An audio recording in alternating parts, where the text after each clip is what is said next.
Mesdames, Messieurs, bonsoir. Pour cette présentation, je vais faire appel d'une part à vos souvenirs et d'autre part à votre imagination.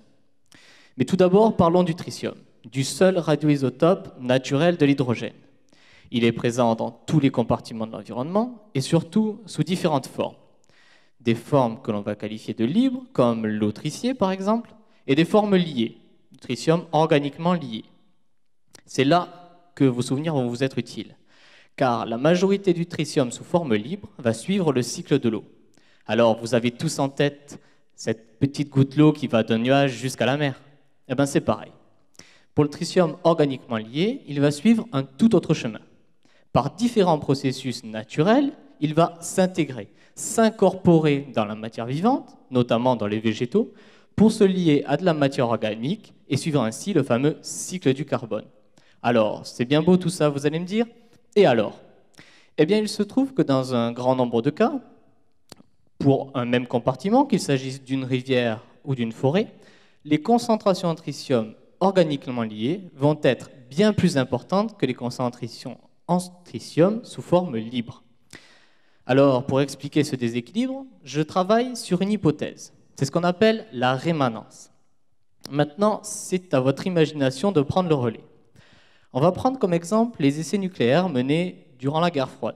Ceux-ci ont généré d'importantes quantités de tritium qui sont retombées sur la surface terrestre par les précipitations.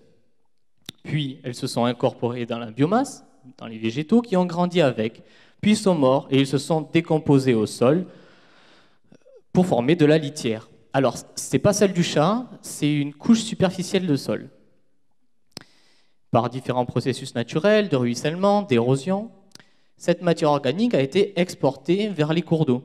Et voilà donc notre tritium produit pendant la guerre froide, dans de grandes quantités, se retrouvant plusieurs dizaines d'années après, au beau milieu de notre cours d'eau, avec du tritium libre aujourd'hui à des concentrations beaucoup plus faibles. Alors imaginez le casse-tête pour les experts qui cherchent à déterminer l'impact d'installation sur l'environnement. Mais pour vérifier cette hypothèse, nous avons instrumenté une zone atelier.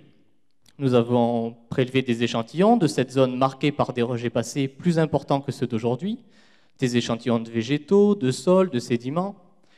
Alors, ça ne fait pas un beau bouquet garni, mais ça nous a permis d'obtenir des concentrations en tritium sous les différentes formes et ainsi d'étudier la rémanence et les mécanismes de transfert de la matière organique sur notre site atelier. Vous l'aurez compris, ce tritium est particulièrement attachant et j'espère que je vous aurai transporté avec lui tout au long de cette présentation. Je vous remercie. Bravo. Merci. Merci à vous. Félicitations.